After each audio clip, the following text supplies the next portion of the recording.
Okay, everyone. Welcome to today's show. It's actually going to be pre-recorded. I usually do a live show, but because Daniel and I have crazy schedules, we're going to do one late this Wednesday evening.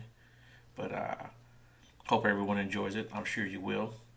Um, you know me. I'm Joe DeHoyos. I'm the host of Beyond the Woodline, and I have with me a very special guest, Daniel Allen Jones. How you doing, Daniel?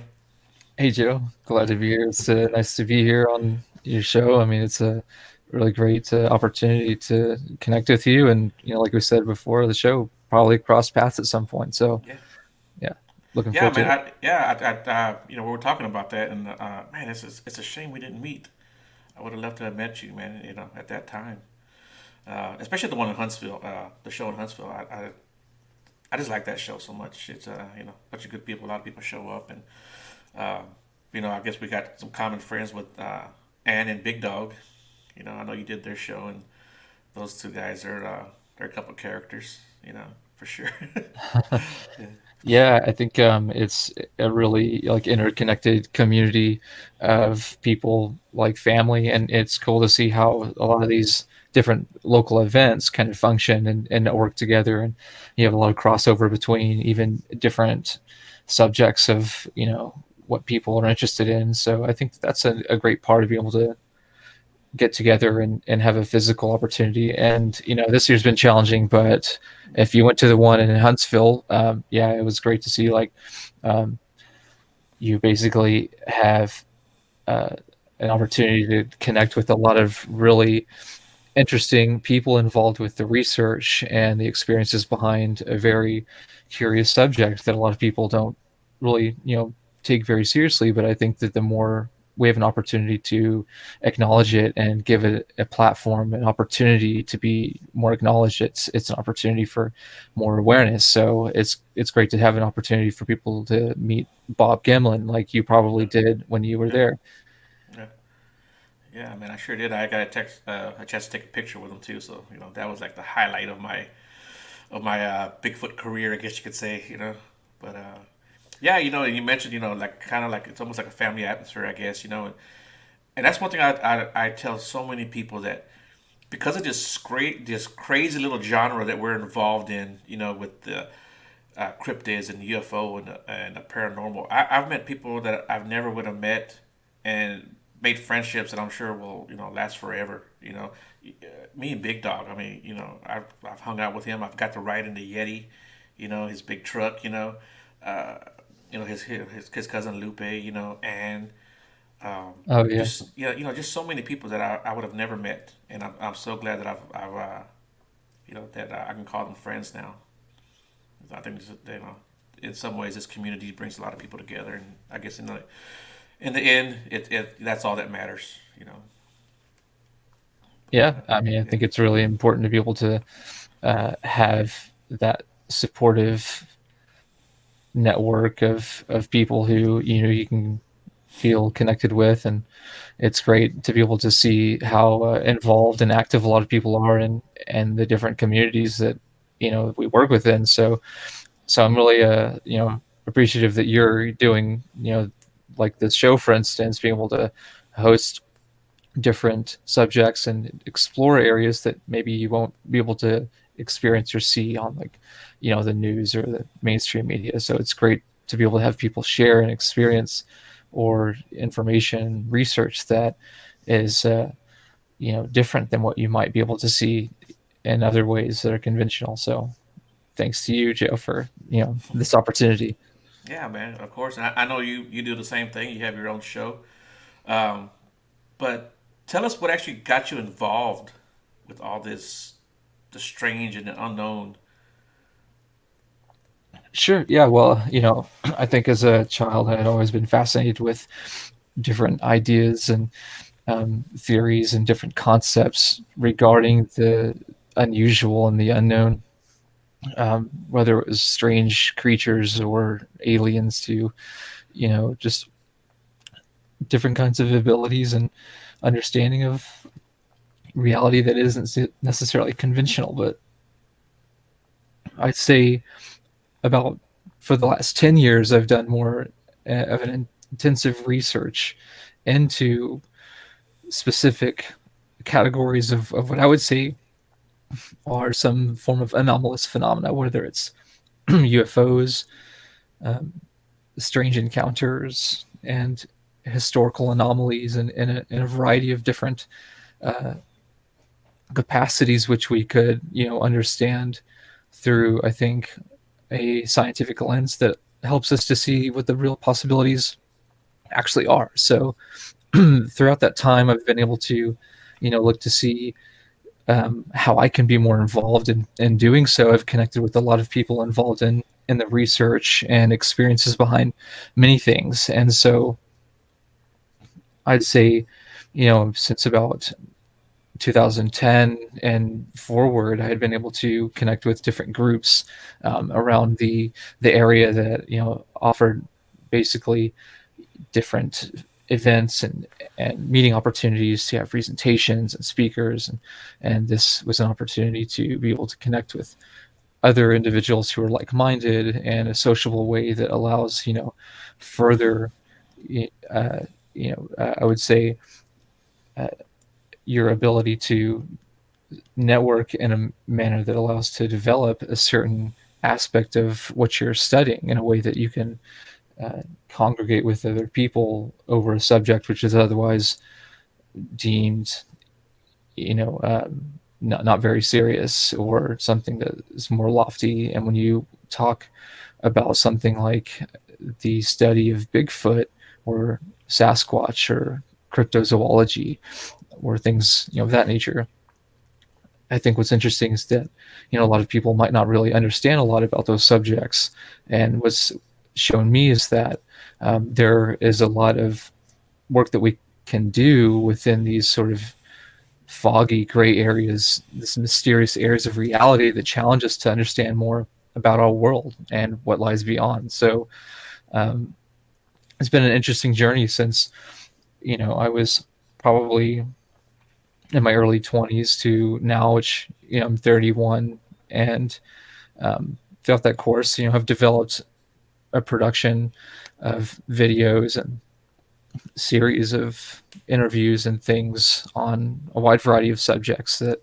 I think are what allow us to question the nature of reality, and what we're really experiencing with our environment, and what else could be, you know, within the same medium which we exist in, at least in our immediate world, and maybe what's lying beyond that, if we can access that information.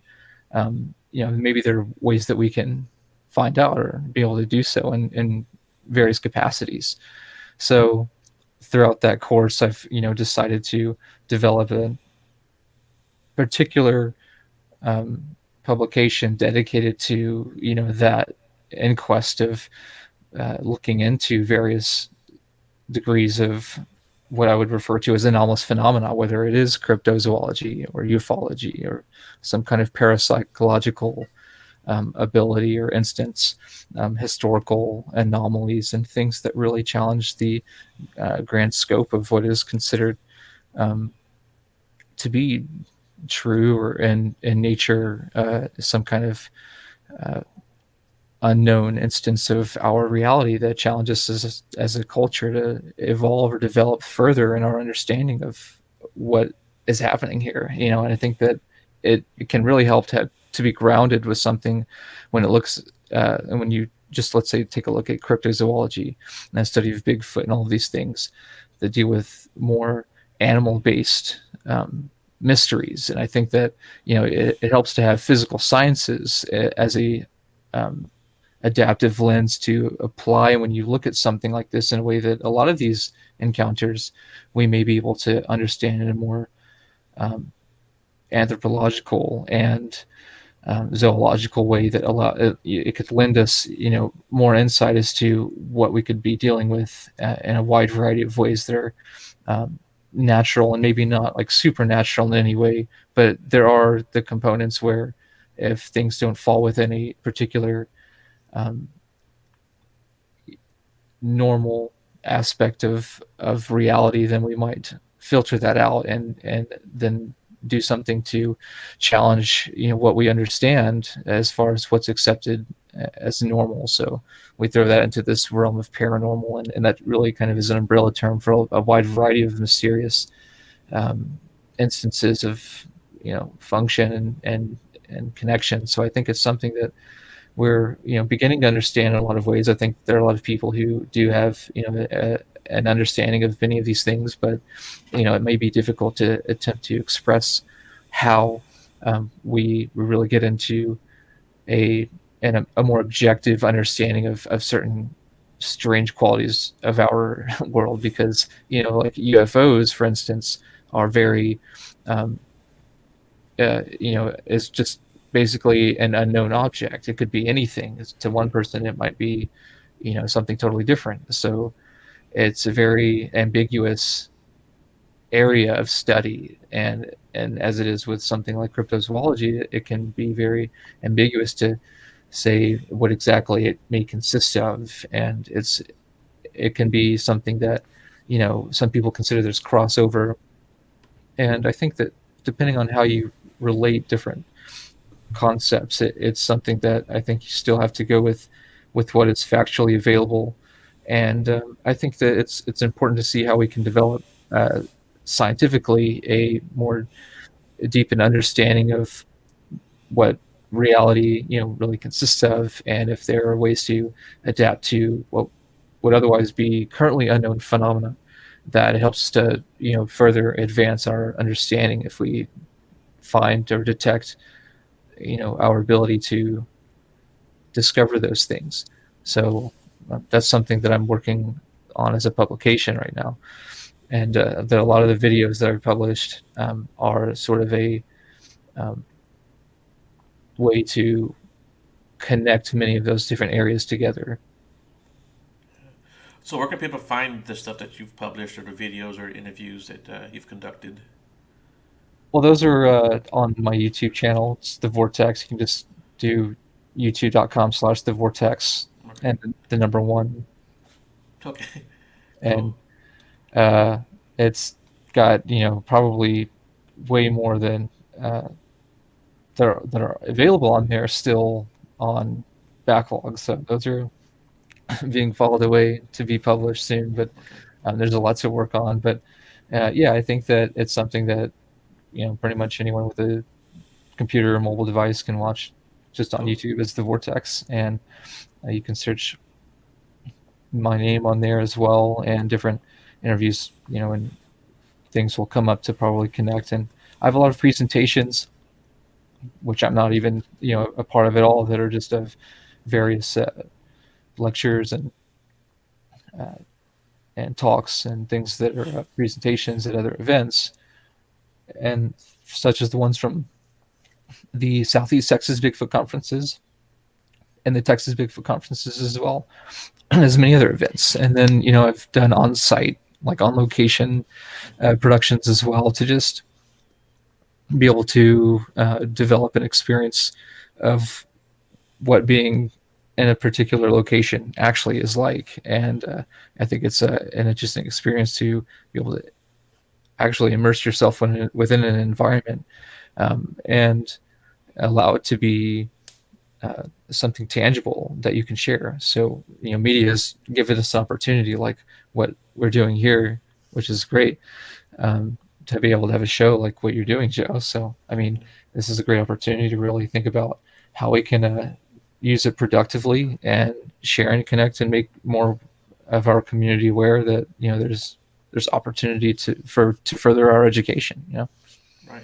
Yeah, and that's part of what why I do this show, not just so I can share information, which is great, which is something that I do want to do, but I also want to, educate myself and gain more knowledge and kind of, expand my horizons, so to speak, and um, it just it just there's just so much going on in the world, and there's so much unknown really that I want to know more of it, even if it ends up with more questions. At least I feel like I'm contributing to this genre, I guess you could say. Um, was there something in particular that pulled you, to do this kind of research or this kind of investigation, or Was there one thing in particular that you started doing first, as far as was it cryptids, UFOs, paranormal, or was it something else?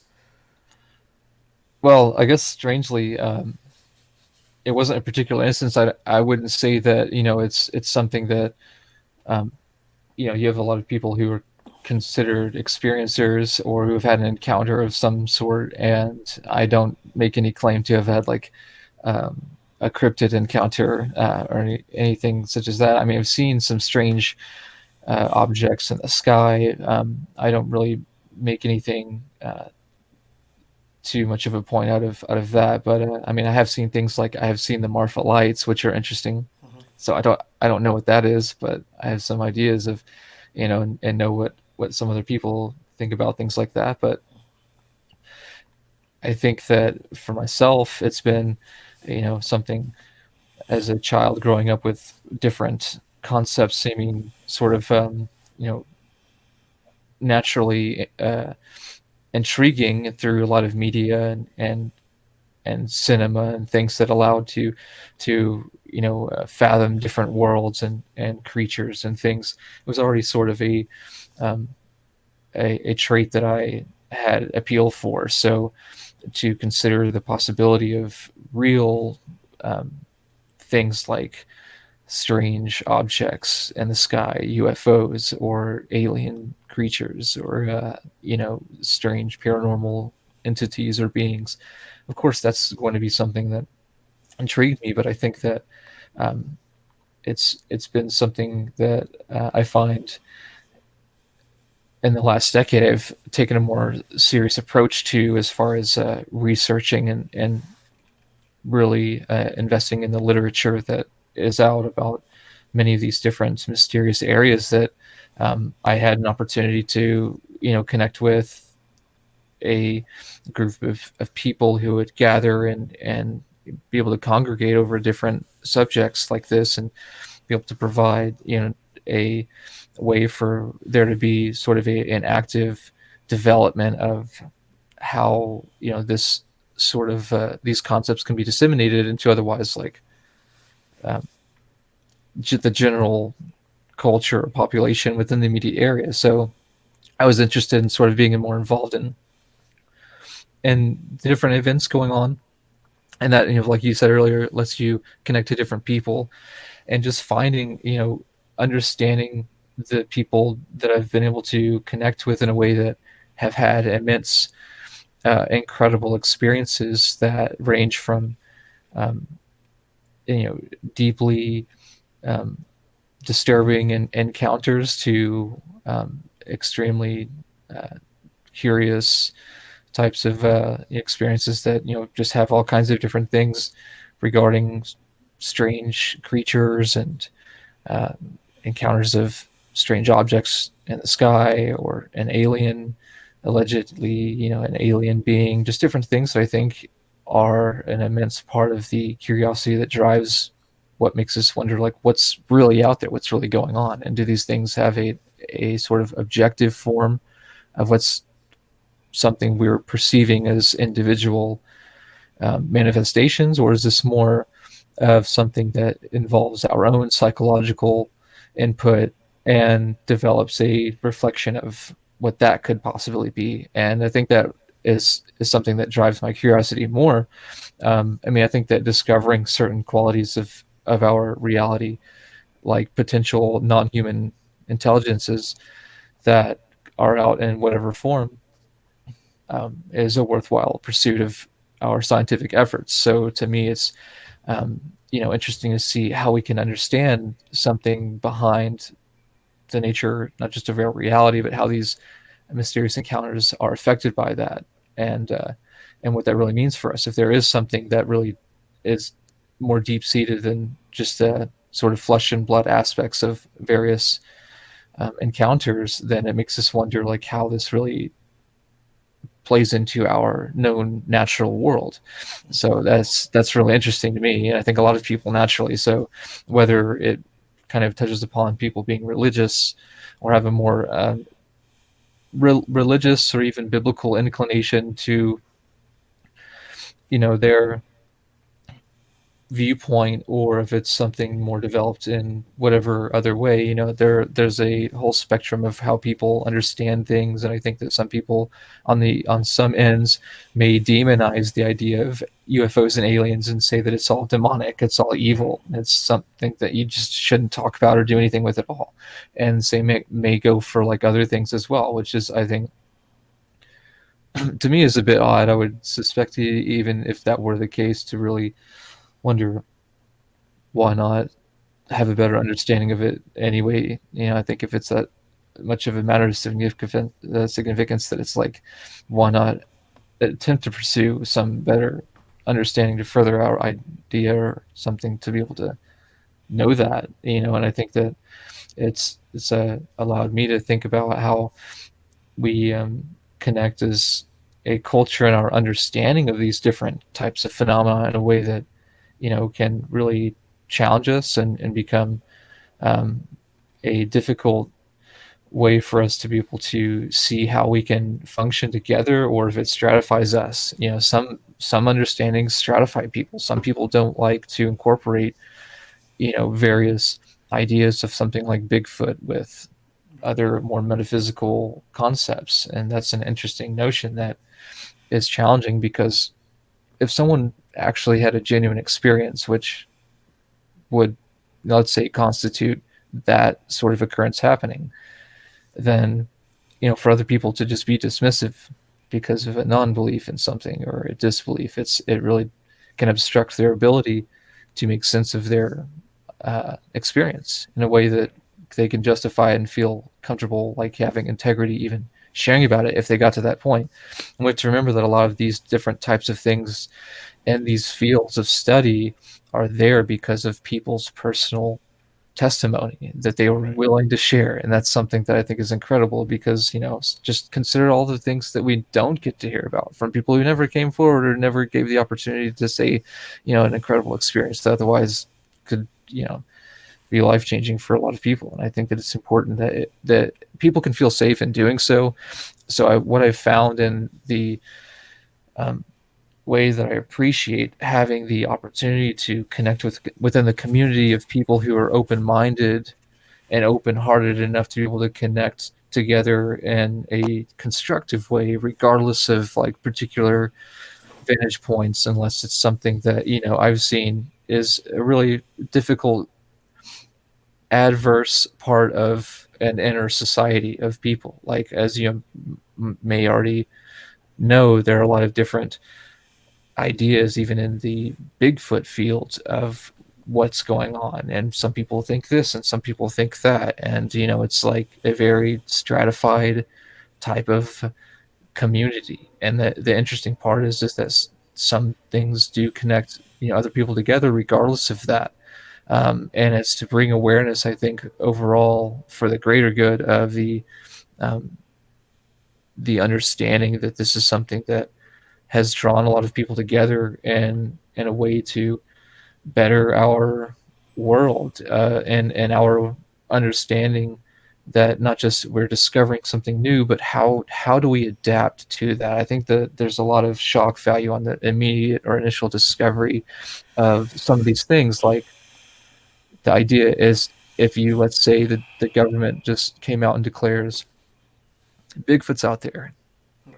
it exists, but that's all. And then you have to say, well, that's incredible, but then what? Now what? There's so many different things to consider in a way that I don't think that that's really how something would really happen. But I think that if such a thing were to occur, you'd have to consider, what are the repercussions? What are the things that must go into effect as it has actually been acknowledged, you know, to officially be declared a real species. And I think that you have to see, or series of species, or whatever, whatever that determination would be to make, right? So if you think about how that affects us from that point forward, it's something that allows us to develop, I think, a better understanding of how to be able to adapt and integrate into a way that you have to understand what to do with that incorporation of whatever that discovery is. So the scope can be different if you're talking about, and this happens every day. There was just an article that I saw that I shared. It was a new snail that was discovered, Hmm. and that's awesome. Right. It's excellent to see like the copious amounts of creatures that are discovered like every day, but no one really gets to really know about that because it's not super fantastic like a Bigfoot or some Right. like exotic creature that sometimes things are really interesting. I think a lot of it comes from what we find within the deep sea, but there are like many things that people discover all the time, and I like to be able to look into those types of publications and share them in a way that maybe promotes awareness on some of the new discoveries, despite them not being super fantastical. That we would hope. Sometimes it would be great to just have them say, "Yeah, sure, Bigfoot Right. is out there," but what do you do from that point? It's like you have all of these different things that you have to consider going in place as far as national parks, conservation, preservation, um, endangered species issues, and then how that plays into um, preventing um, just basically killing them Hmm. all off. And I think that that's the challenge is if you integrate them, then it becomes problematic, and how you have to overcome that obstacle. And that's just with something like, let's say, if you did that same concept but utilize something like the acknowledgement of extraterrestrial life, but in an advanced scale, that would cause probably a lot of stir panic. And I think that it's something that you have to consider in a way that it's not just about the immediate announcement or the detection thereof. It's going to be, how do we follow up with a an effective set of measures that allows us to understand, um, to the best of our ability, the anthropological nature of something like non-human intelligence and whatever scale or degree that it is manifest to us. And I think that you have to consider how that's going to play into the overall society of people from that point forward. Is it going to be something that we'll see incorporated in schools? Is it going to be adapted into like everyday life in some practical way? Some people, they don't care. Some people think, well, if they say if there's aliens, it's not going to change my life at all. Right. And you have to consider that some of the different outcome determinations that could be made about an announcement are simply to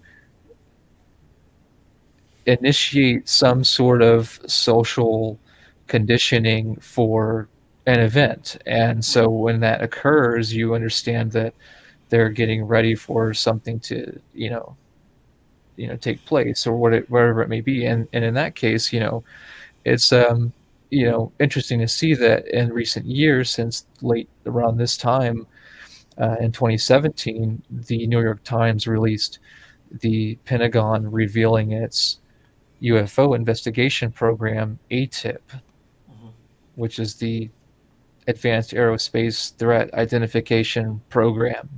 Right. ATIP is the acronym. So it's something that a lot of people didn't really know about or take seriously until they saw that. And from that point forward, a lot of people have in this field sort of found that it's gained momentum, and it's sort of a really ambiguous area that people can find themselves very confused, and there's a lot of conflicting information. I think that it's something that people are very opinionated and loyal in some way about.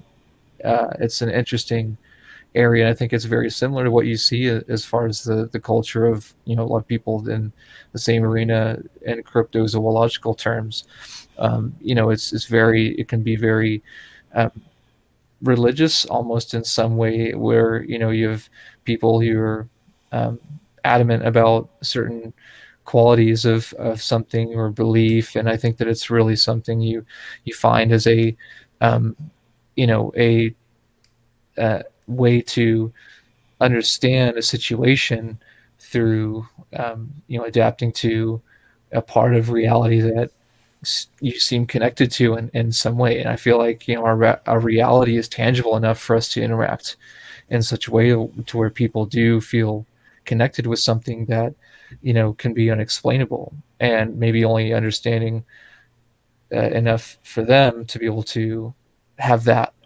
And I think that it's something that challenges us to really see what's actually going on out there. Are people really, being taken, aboard various craft? Are different entities actually out there, or these manifestations of something um, that's more psychologically interactive with our reality in some way, that involves another form of intelligence? And I think that those really challenge us to see that there may be more to think about when it comes to certain aspects of what we're encountering. When I think about a lot of the cryptozoological um, encounters, specifically like Bigfoot or Sasquatch related encounters, I find that most of these, if not near all of them, are practically zoological in nature, purely biological, and probably, have some interesting qualities that we're discovering. But I don't know that, you know, it seems like for the matter of encounters that could be deemed like metaphysical or otherworldly in nature, um, or paranatural, or you could say supernatural and paranormal, things that really just don't seem to fit into what people normally understand within that scope of their reality. And when you have that happen, it seems to change something within them. Even if it's something we would find mundane, if it's not something that they would really comprehend in a regular way, it might conflict their view of reality. So, um, it makes us wonder what people are actually seeing, because I think that there's a great deal of like physical sightings of things that are physically, biologically tangible specimens out there that maybe have yet to be discovered. And that is probably uh, a good opportunity for us to understand more about what the encounters actually are for a lot of different cryptozoological entities or cryptids.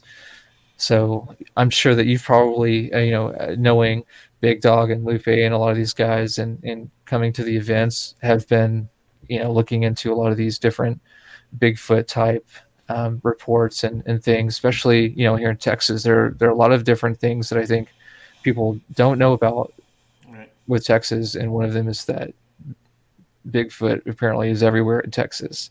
Right. So, that's people think that's really interesting to think like, Bigfoot in Texas. Right. It's like there's the Bigfoot capital of Texas and Jefferson, Yeah. Um, people don't, I mean, they don't really take it very seriously, but it's Right. like, this is really going on. And this is like a pretty serious deal. Like, it would be a really incredible instance for any kind of acknowledgement Right. nationally, but I don't know that it's going to be something we'll ever get. And there may be some reason for that. Maybe there's something that we don't know about you know, a form of awareness on the government's behalf that may not be acted upon or ever acknowledged. And I think that that's unfortunate because, it could give a lot of people, I think, a way to be exonerated and to feel that, Right. they're relieved of like, all the ridicule, because sure, it seems like minuscule in some way, but for a lot of people, it would be vindication. They would feel like, they're not crazy, that this is like, fine now because of all the years that, they couldn't come forward. Maybe it was like, that was actually what happened. So I think that whole idea is a big stretch, because it's very ambiguous to think like, that one overall declaration is going to explain every single encounter. It doesn't really work that way. But I think that's the challenge with UFOs as well, is like suggesting, Right. yes, UFOs are out there, which is kind of like what's been acknowledged, but there's not anything specifically saying like, and they are this. So it's the acknowledgement that a phenomenon exists, and then you have to identify the phenomenon through, scientific terms, And in this case, taxonomy, if we obtain a body which apparently, according to some, I would say, authorities on the matter, maybe finally obtaining a body, at some point. I don't know that um, that will happen anytime soon, but if that were to really be the case, it would be probably a scientific breakthrough to some degree for something so ridiculed for so long to finally be accepted and acknowledged, on the level of scrutiny that it has. Other things like, like the Kraken, for instance, like people, the giant squid is like a real acknowledged creature now, Right. thanks to developments in marine biology and a lot of different capacities. Oceanologists have lended us some really incredible tools to be able to like look into water and find a lot of the eDNA that's available, and different things that help to see like what may be happening in Loch Ness with Right. like the Loch Ness monster. That's pretty neat to think how newer technology can lend better insight if it works properly. Of course, like if it's faulty and it's not really sending us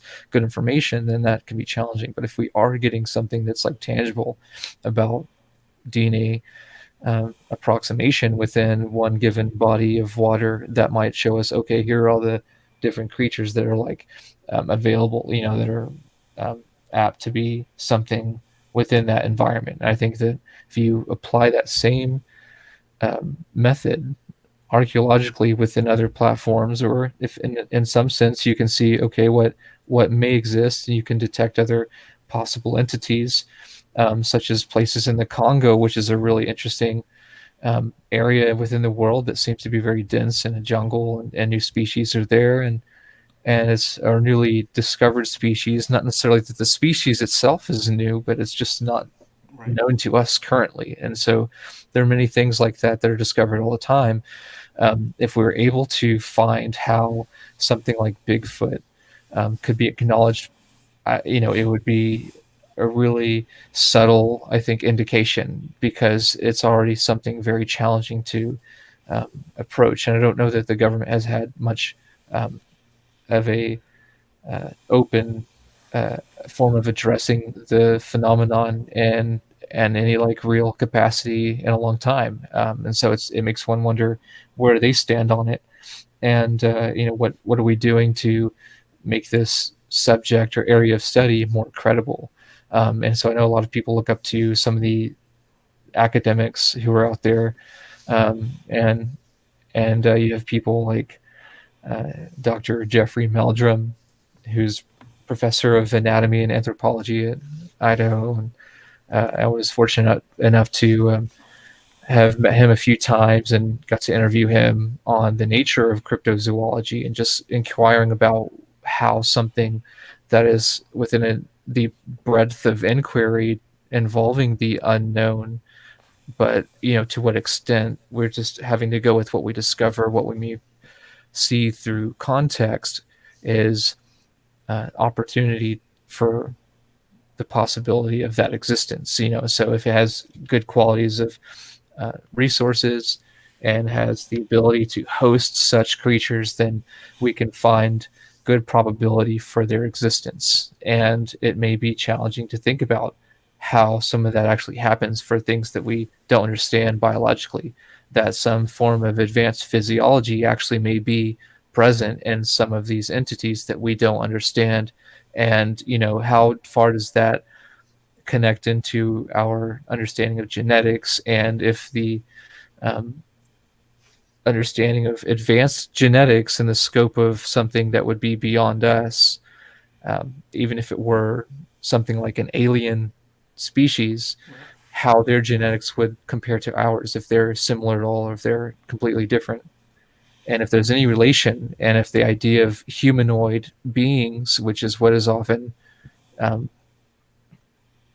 accounted for in many of these experiences, it would make us wonder, is the physiological form of a humanoid a preferred form of adaptation for physical organic biology, or whatever form it is? Right. So that's a curious idea that we see here in our world, is that we denote that to basically primatology, and in a way that deals with hominids and then homonyms, and what develops through the understanding of bipedalism and walking, upright. And so we wonder about some of these encounters that people share about when they describe Bigfoot, because some people say it sounds like it could be like a caveman, like a Neanderthal, like it could be something from that sort of time frame, in a way that it might have been prehistoric.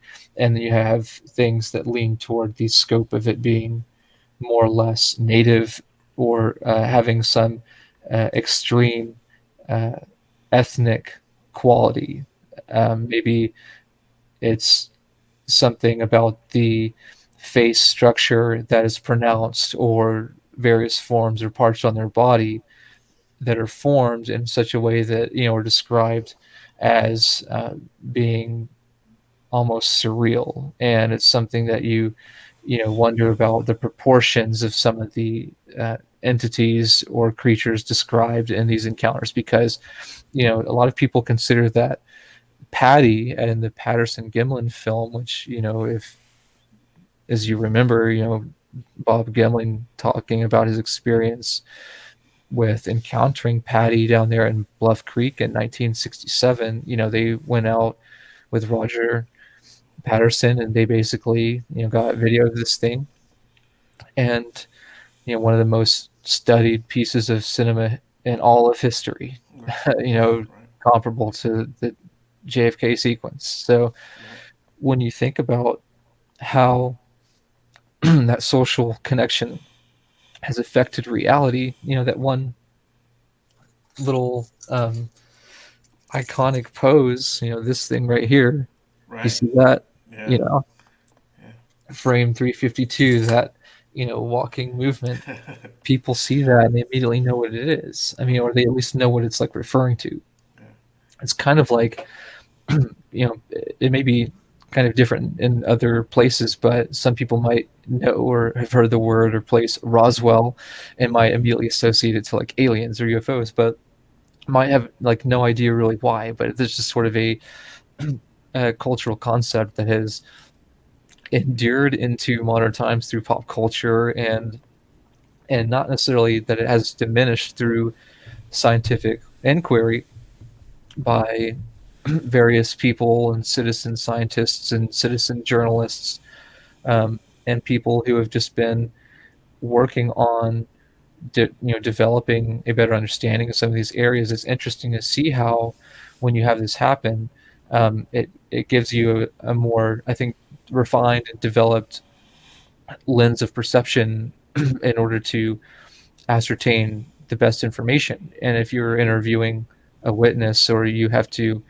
uh, convey something in a way that helps to be able to get across a really clear key understanding of what took place, that might be hard if their ability to communicate is limited. And it's something that if there's not any other tangible physical part of their experience, then we don't know how to really go about it, other than to suggest that you just have to either take their word for it, or there have to be other corroborating elements that can help to understand what really took place. And for some people that might be more difficult, but with something like tangible footage that is now over 50 years old, it seems to basically stand the test of time, and it still be, presumably the most well known, best footage of a probably as of yet undiscovered species of primate. And it could be something completely different, but that may be what I think what I've looked into suggests, most probably. And I think that in the event that it's something that a lot of other people, or a few different other viewpoints, we could say that maybe think that something, what Bigfoot really is something totally different. Right. And some maybe think that it's which is okay and fine, and that it's peaceful, and then some may think that it could be the total opposite. So it's real interesting to see the spectrum of belief, or vantage point within the community of those who um, are the Bigfoot experiencer, like the collective, basically, for those who feel like they've experienced something that you would refer to as Bigfoot, which is a really strange thing to say, anyways, because it doesn't really tell you what it is.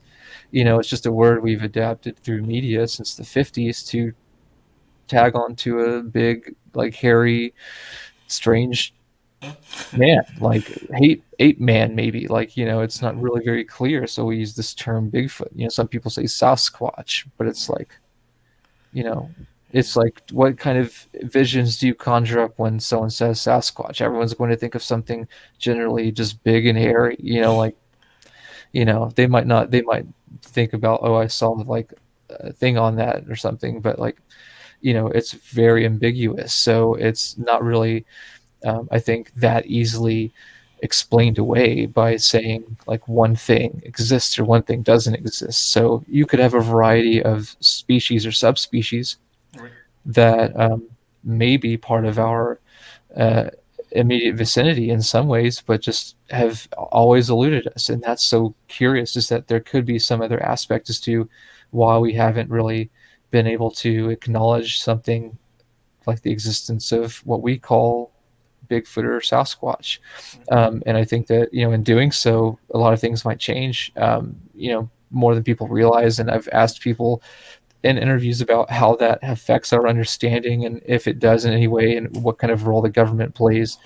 And it just seems like, the best option would be for, there to really not be some form of acknowledgement in a way that would, involve the government, because it would immediately have something of like a repercussion, to a lot of people, because it might be something advantageous where they want to go down and hunt some and kill some and just go find some and think that it's like a spree for to go find and hunt these things, because um, some people have claimed to have, like, shot at them, and having many different altercations that were not friendly, or did not seem to be a peaceful environment. And is, as fun as a lot of pop culture, and is just the general idea, I think, is that this is also a very serious thing, that if people are really experiencing these things, it's not just all fun and games Yeah. and, like, a good old time. A lot of Right. times that it could be super traumatic, and something really crazy might happen. And the event that we saw in the Patterson Gimlin film, it's just like strangely, calm. And I mean, Right. which maybe is not strange. Maybe some people, being that, I haven't had an experience of that type of sighting myself, it's easy for me to say, but, like, for Right. some people, um, their experience might be different, where they actually have something like more calm and doesn't seem like it's threatening in any way. And, a lot of people might say that that's, a commonality, and some people might Right. say that, that might probably not be the real type of occurrence. But, it's really challenging to really get a good statistical view of something like this, simply because there probably aren't. I mean, there are a few reporting sites, the BFRO, and you have different, Texas Bigfoot Research Center, and then you have just different platforms you can share on. But I don't think there's really anything cataloging, like, a lot of the different reports overall, other than some of those, like the BFRO, where people can submit sightings.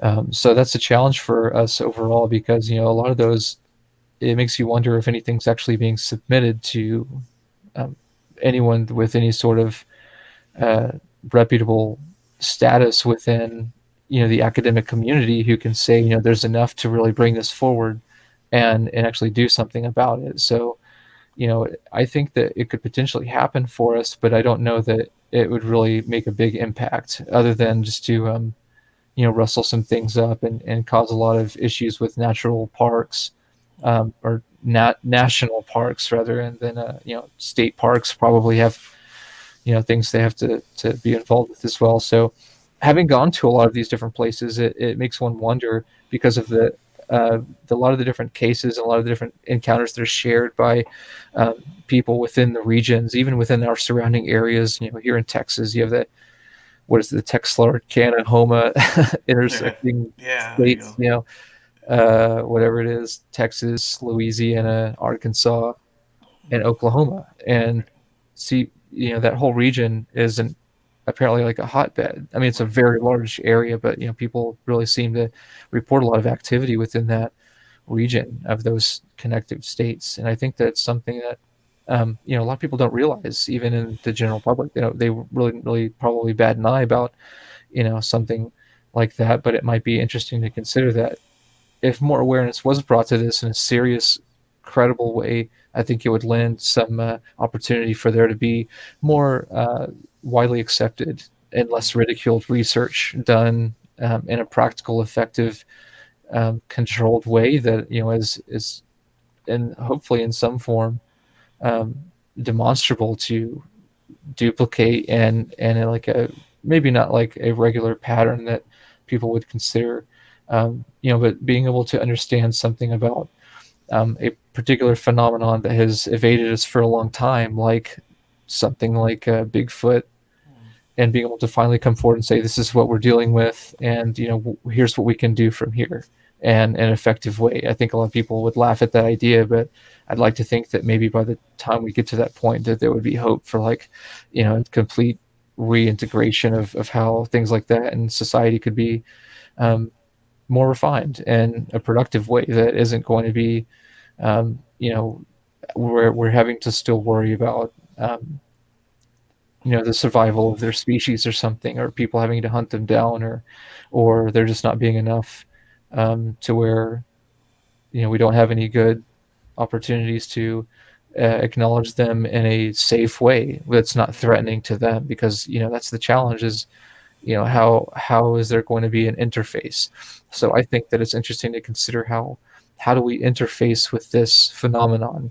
And I think there are people who are interested in that, and they attempt to do so by going out and attempting to connect by language and by use of like different things. And the same thing is really interesting, because you see the same thing for people who want to go out and connect with other beings, and going into meditation and connecting with the sky, and bringing in what they can. I think that the interesting idea is that we're attempting to make the attempt at interfacing with a mysterious, just pretty much undefined and unexplained aspects of our reality that otherwise, if it were to be adapted in a way that we understood, might change a lot about how we understand things and relationships to other animals, and how maybe this phenomenon, what we would call Bigfoot, is more than just something,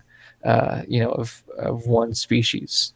Maybe it's something totally different. It could be, a lot of different possibilities, and I think that we shouldn't limit it to just um, one concept. But I think it is something we have to be level-headed about. And I think that while there are a lot of strange instances, we have to be able to use discernment and find what we can understand through um, using our understanding of logic and reason and our scientific methods, but also connect with what other qualities are present. And if something that seems more metaphysical in nature, then it at least needs to be documented or attempted to be investigated in some tangible way that would allow for there to be an account with that available. Some of the most incredible experiences out there, um, that even have been made into forms of media, like Travis Walton being taken aboard something like being inside of a craft with alien beings in Arizona in 1975, was made into a movie which people have watched everywhere, called Fire in the Sky. right, And so people see that movie and realize a lot of times that that was based, even though very much fictionally right, in the movie, on his real experience. right, But he was gone, and that was one of the challenges about him having to tell about his account. right. You know, there's a couple things I wanted to kind of point out that you had mentioned. One was just like the Bigfoot, phenomenon. I used to be in that group where it was like, okay, this is what Bigfoot is. Don't mention anything paranormal. Don't mention anything alien. I used to be like that. Like, okay, and even though now I still believe that the Bigfoot creature itself is flesh and blood, I do. I have opened my mind a little bit more to the other encounters where people say that these things are alien or that there's something supernatural about them. So that's one thing that I've learned on this little journey that I'm on, is that you have to listen to people, even if their story seems strange. That doesn't mean that that's not what they experienced, because a traumatic experience for them. Who knows what went on, and it's not fair for someone like me or anyone else to say, well, that's not what happened. That's not what you saw. Um, and maybe there is something out there other than Bigfoot that is supernatural, or something else that is alien that people are seeing. So I think that's one thing that we as a community need to open our minds to, because there are a lot of people who are very close minded to that. Like, you can't even bring that up, in a Facebook group, and otherwise there'll be a big fight on Facebook. All the keyboard warriors will come out and defend their stance, and I think that's kind of unfortunate. I think it's okay to believe in what you want to believe, but you can't tell anybody else what they saw or what they didn't see. Right. And as far as what the government is doing or not doing, I often wonder if maybe there's just nothing to this subject for them to hold back. Maybe it's just, maybe there's nothing to it, and we're the ones to make more out of it. Maybe. Well, I think I'd like to comment on what you just said there, because I think that, if that is the case, let's say that something which we all call Bigfoot is out there and is living in groups, maybe moving around. If anyone's going to know about it, I would think that it's probably the military. Right. And I would think that, through that military intelligence, if it poses some kind of threat, which seems like highly unlikely and enough to be a concern, right? But to the extent that the acknowledgement, it would be there, like, I think if anyone would be able to ascertain that with the high end developments of the military industrial complex, you definitely have enough to be able to discover something that, people in the civilian sector are going like over the top, using technology and using all these kinds of different devices and computer assisted um, research to be able to get a wider grasp of what we're dealing with. And I think Right. that, through capturing any kind of vocalizations like the Sierra Sounds, which in the 70s, seems like something that could have been, an attempt at making by someone, but, with what Ron Moore had captured in the Washington, I think that that's another opportunity that we have, is the vocalizations. And I interviewed Ron about this, and he had a crypto linguist analyzing it Right. to suggest, maybe that it was, not really known to be um, something that would be in the environment, or known to be um, made without certain registers. So it's Right. something you have to really consider. Is that at all related to what we visualize as Bigfoot, without the other correlation to something tangible, like, known sightings and cast and tracks, which of course that's a likely probability, but the immediate assumption that it is related to is what makes it a difficult area to function within, because a lot of people relate different concepts together which may otherwise be totally unrelated, and it's hard to really know without something definitive. And I think that's where we are really, a lot of times when we function together, through something like the Bigfoot community, whether it's someone did this and someone made a hoax of this and someone made, you know um, a an attempt at doing this, but it's something I think that is what stratifies people rather than seeing that we're really people who are looking to discover or acknowledge different species in a way that is um, zoologically confirming that they exist, and in a way that if there is some normal sense to like what's out there, rather than it being supernatural or whatever metaphysical quality that we attribute to it, um, then it would be probably not a big issue. Like you said, for the military, it might be something that they don't seem to have a big deal with, so that could be passed on. And if it gets into any kind of areas of the government, they in the national parks and agriculture and things that really could affect areas in which they exist within, then that might change a lot of different things that with what's going on in those areas and how they can be accessed, and what the deal is about potential preservation or anything. I asked Cliff Barrickman, who was on Finding Bigfoot. He was at the recent Jefferson conference, and I asked him this. I asked him if he, had any position on how the government should have any involvement, if any at all, within this subject. And he's, pretty opposed to the idea of getting them involved. But um, I think that it's understandable with the current situation of how challenging our political arena has been for years. It's something that a lot of people get really crazy about, and it's something that the government sort of thrives on in a way that the economy and a lot of the different situations outside of the president, that everything with the military, um, and the Pentagon, and a lot of the military intelligence um, goes through, is doesn't have the same impermanence as the seat of presidency. So sometimes presidents, are there for certain terms, and then they go. A lot of the times in the military, they're going to be there, and so a lot of things don't really get passed on in a way that they could be publicly addressed by the president, whoever that is. Sometimes Right. they are. Sometimes people, uh, different presidents have been asked or interviewed about things like UFOs, Right. and different other encounters. I think that it's something that some are more or less reluctant to say something about. Some, at the beginning of maybe their candidacy, they were like excited to reveal or something. Right. It never panned out.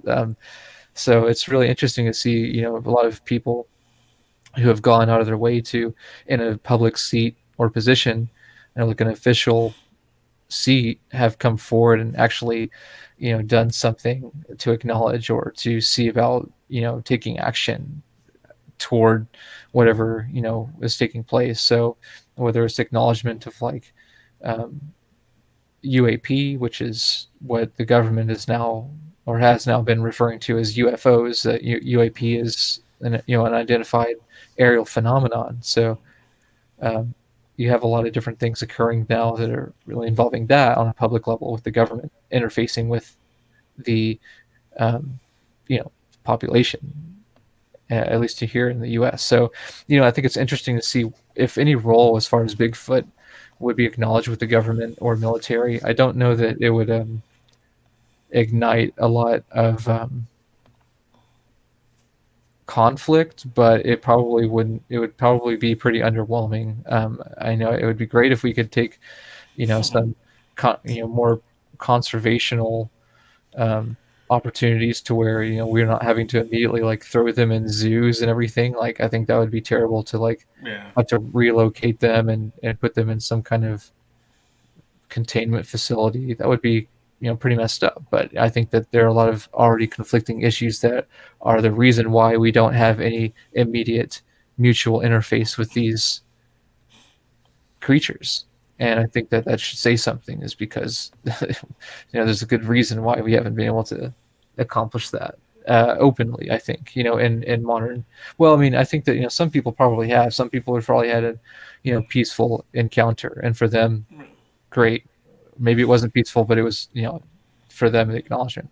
So I think that the whole idea, a lot of people have a variety of experiences, but you look at the scope of how people describe what they were referring to, and this idea of Bigfoot, or what they call, Sasquatch, and to what degree they're more or less severe. So, like, to what severity did something occur? Was it a peaceful situation? Some people um, have described aggressive, um, or really, unfortunate situations.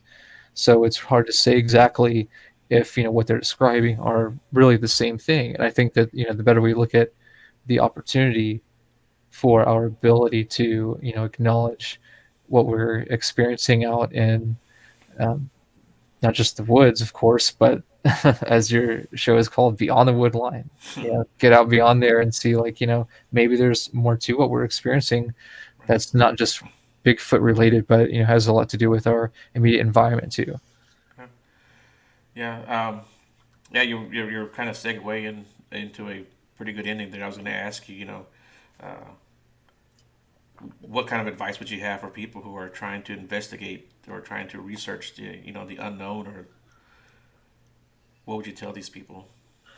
Yeah, I think that anyone's interested, you really have a lot of opportunities now to see how you can really develop a more refined understanding of the research by looking at the breadth of work that's been produced throughout many decades. And, depending on what you're into, what you're interested in studying, maybe even before that. But it's something that you have to look into objectively. And I think that, while you can consider what you enjoy and what you're um, feeling connected with, you have to also see that people can have personal bias with something, and that can overshadow something that might otherwise lend a more whole perception of a phenomenon.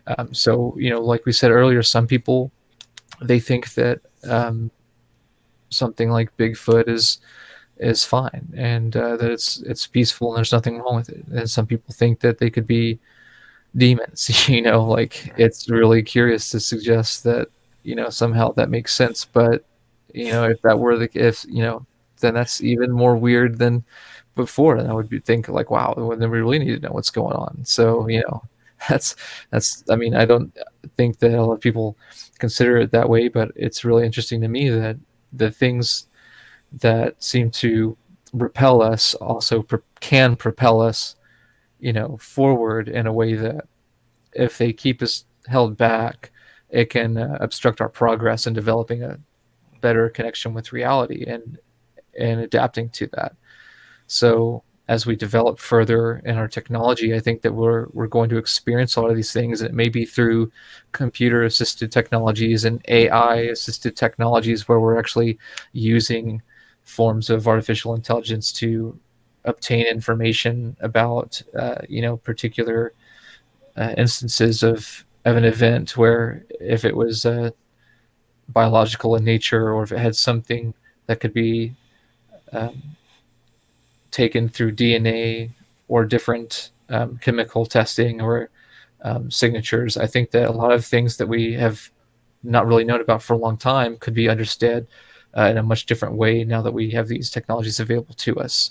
And a lot of that is something I think that is an important part of these mysteries. So, for those interested in being able to study them, I would say, firstly, have an open mind. And then, if you're interested in looking at studies of unknown creatures, I would say, don't only just find literature on the matter, but also utilize the internet to find different social groups, find productions, documentaries, watch different forms of media that help to give you a variety of perspectives, so that you're not just delineated with one overall objective viewpoint that says Bigfoot's a demon. Like, you don't want to just get uh,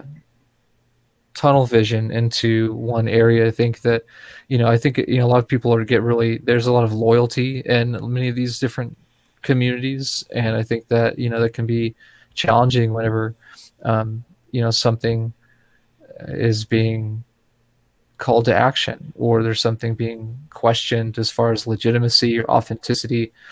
There's a lot of conflict and adversity when it comes to being able to vet different people because of certain things. And I think that it's a really interesting type of inner working community that has an idea.